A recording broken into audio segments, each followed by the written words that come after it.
Hello there and welcome to the Bit of Peacock. It's my channel where we talk all things Leeds United. I'm of course George. Welcome along to the channel everybody. And we're talking today about a 4-3 drama at the very last. Leeds United won it late in Wales, in Swansea on Sunday, the 24th of November. 4-3 win sees Leeds United top of the table for the time being. Long way to go, though, of course, Leeds fans. Let's not get too excited about it, but we are top of the league. I'm going to talk about that game today. Remember to like the video, subscribe to the channel if you want to. Any Swansea fans as well, let me know your thoughts on the game in the comments down below. I know by the look of it, Swansea fans are obviously not happy with the defeat, but quite happy with their team's performance. But we'll have a look at it in this one. There was two changes from the Leeds United side that beat QPR at Ellen Road before the international break a couple of weeks ago. The changes were Dan James came in from the start against his former club for Willy and Yo Perot also came in from the start to face his former club as well.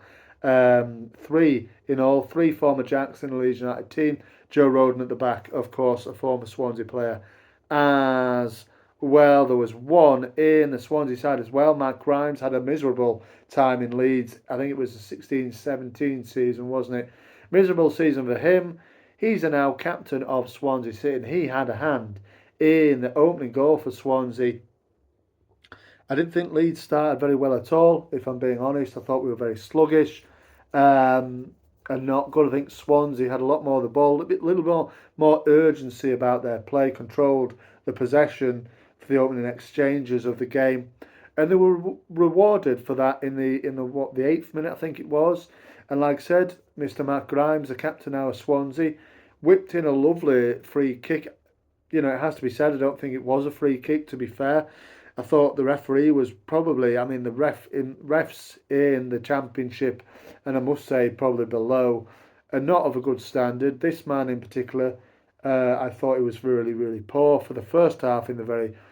It has to be said. I think the second half he kind of faded into the background, which is what you want from the referees, isn't it?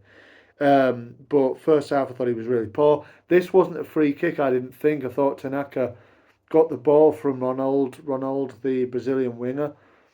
I thought it was a fair tackle, but the referee saw otherwise. Matt Grimes whipped it in.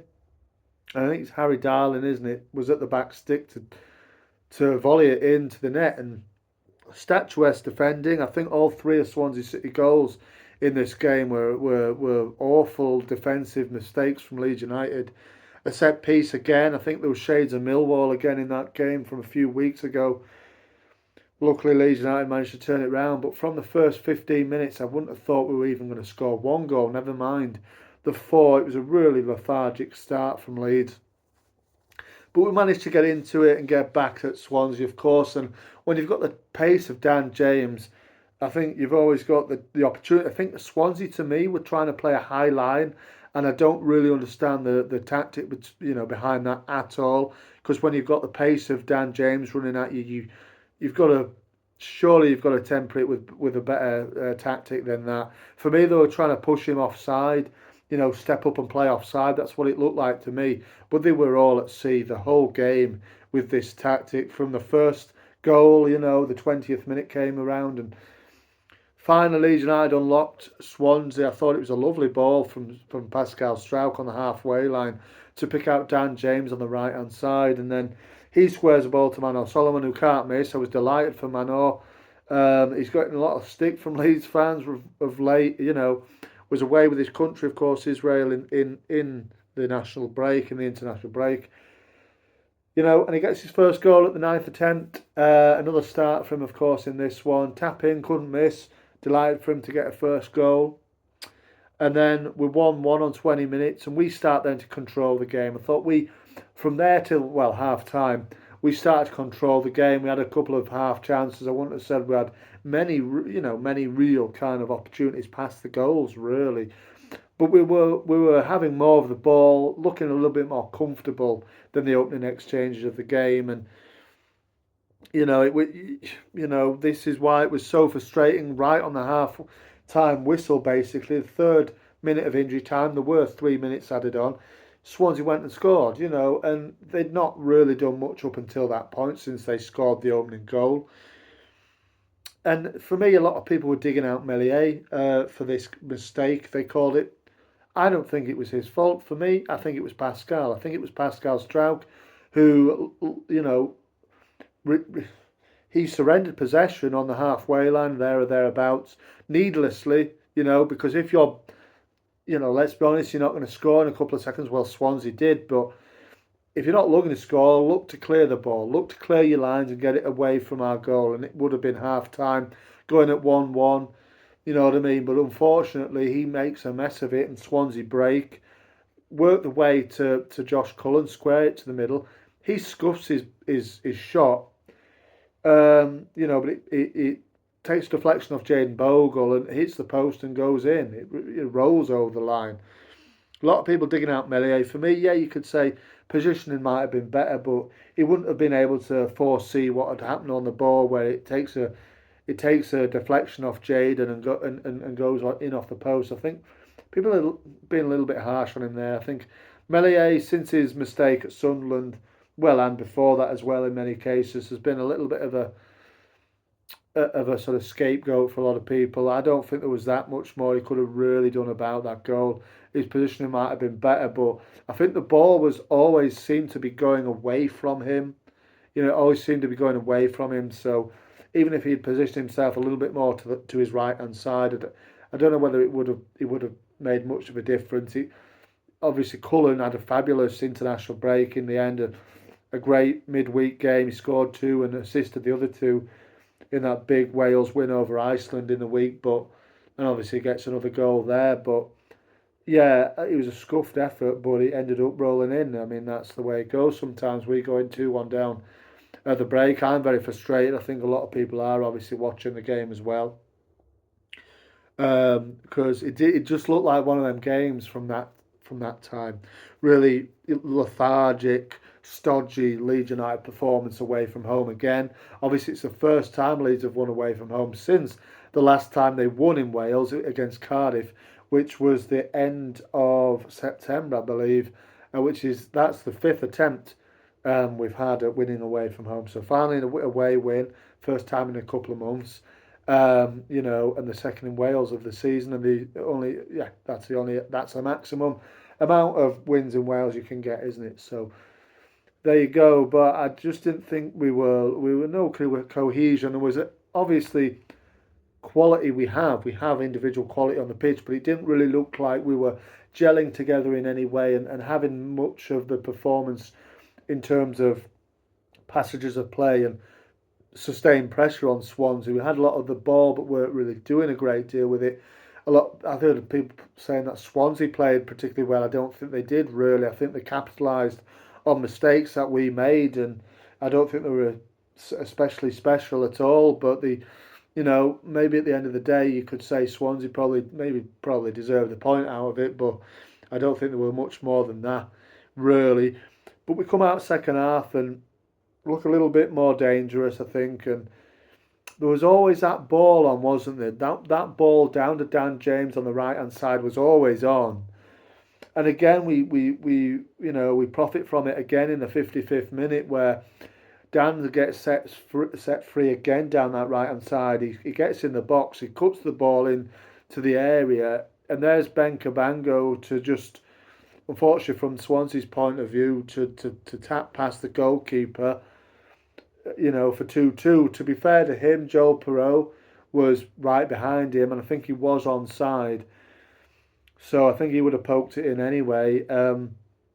But yeah, it's 2-2 on 55 minutes. We're back into the game, and you're thinking, come on now, Leeds, really take a hold on this game and go and win. I think Swansea didn't really look in terms of attacking prowess, and again, they didn't really have much pressure, didn't have much going forward. But there was always that opportunity on the break or set piece or something like that that might have seen us come undone again. But I think generally before we scored and went ahead, we were looking the more comfortable team. And then we went ahead again. A lot of our goals, all four of them, had similar kind of a similar kind of picture to it, didn't it? Really, get free down the flanks, cut the ball in, and get joy from it. And again, we did the same thing, for Manor Solomon's second of the game, which eventually put Leeds United 3-2 up. It's Sam Byram. It's a lovely ball again from Pascal Strat. I know I digged him out I dug him out for what his part in their second goal, but he picked out a lovely ball to Sam Byram down the left hand side, who gets into the box, sees Manor Solomon free as a bird, picks him out. He makes a little bit of a meal of the finish, but it's a bit theatrical off the bar and in. But there you go. It goes in the same way. We're 3-2 up. Sort of, what would it be? About 17 minutes, I think, was remaining in the game then. 3-2. I'm thinking, come on now, knuckle down and get it finished, get it over the line. Something like that we didn't do defensively. We were really poor today. You like to think it's a one-off game, really, but generally, particularly at home, we don't tend to concede that many goals. It happens sometimes. This sort of outlandish defensive display where Swansea don't score many goals and they've ended up getting 3 goals themselves. So this one's really poor. In the 90th minute, it's Timon, isn't it, from the left-hand side. Or Timon, I don't know how you say it, but he, the left back, finds himself in a crossing position. He crossed it in, a little bit similar to the goals that we scored on the day, to be fair.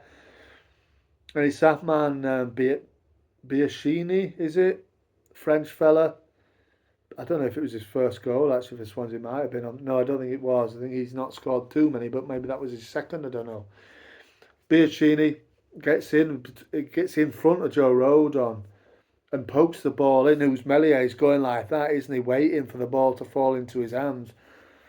No. You've got to be more proactive, Elan, than that. And Biachini gets a free, and you're thinking, oh my Lord, gosh, what have we done, but luckily Leeds United are alive and still are hungry to go and get that winning goal. It's a nicely played goal, isn't it? I think it's Tanaka has a little bit of a part to play in it. Squares the ball on the edge of the box to Dan James, who picks out Willy Nonto. And Willy's as calm as you like in that situation. Prods takes his time, picks his spot through the goalkeeper's legs, and there he's there right in front of the Leeds United fans, going bonkers with a 4-3 win. We're top of the league, Leeds fans, and that's, the people would say to me, you're still moaning on about this, that and the other. Well, yeah, I am. That's just the nature of football fans, isn't it? There's always something that you're not happy with, but defensively, I thought we were really, really poor today. Attacking wise, it was great for Solomon to get a couple of goals. Willy Nonto does what he does. He bailed out the team. Lovely finish to win the game. But Dan James was absolutely superb. He got 2 assists and he also got the assist for Ben Cabango's own goal as well. He crossed the ball in. He was absolutely superb. For Ao Tanaka in the middle of the pitch was also very good today. Pascal, as I dug him out for their second goal. I thought, he offensively was making some really nice passes to pick out the attacking players. I thought defensively, obviously, they all were at fault today, really. But we come out at the other end of it and we've won the game. So let me know your thoughts in the comments below. Top of the league, on to Wednesday. There's 30 games still to go. We still need to keep going, obviously. And it's relentless now till March. So that was a great win. Hope the boys can take it on to achieve another win on Wednesday back at home against Luton. Just a point before I finish. I know it's been going on for nearly 15 minutes now, so we'll wrap it up soon. But I know that I've noticed that Daniel Farke was talking about Josh Gulavogi, who I think he gave a little bit of a rousing speech at some point before the game, if it was today or yesterday, I don't know, but about the importance of going top and so that's really good. Obviously, his kind of experience is coming through. He knows he won't play too many games or get a lot of game time. He got 6 minutes at the end of the game today, didn't he? But he's still in. It shows the togetherness with the team, with the squad as well. So that's really good to see. Also, congratulations to James DeBeo, who played out the last few minutes, got his debut in Swansea today. So congratulations to him as well. Let's see how his career progresses from here. But 3 points, 4 goals. What more can you say? Fantastic. A win is a win. Thanks very much for watching. Marching on together. I'll see you on the next one.